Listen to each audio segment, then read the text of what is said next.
Unsa friend, hinana di mo batasan sa talikod? Imura kong unayon og daot?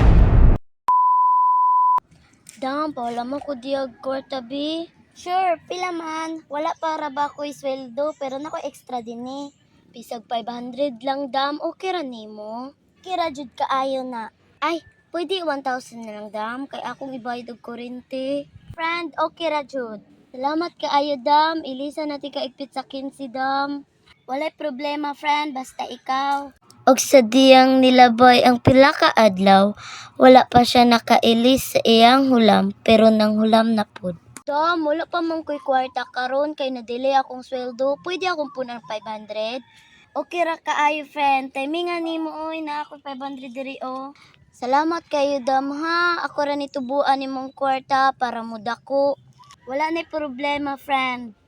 Og sa dihang nilabay ang pila ka semana, ako na pud ang nagkinahanglan og tabang niya. Kay maulaw man ko maningil, so gipaagi nako og panghulam. Friend, naka-extra kwarta diha. Pwede ba kong manghulam? Kay na short man ko sa kong sweldo oy. Loro ba juda? Pasensya kaayo.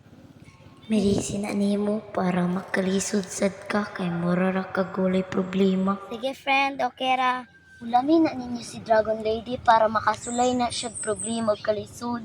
Unsa friend, hinana di mo batasan sa talikod? Imura kong unayon og daot? Close kaayo ta, nagtuo ko kaila na kaayo ko nimo.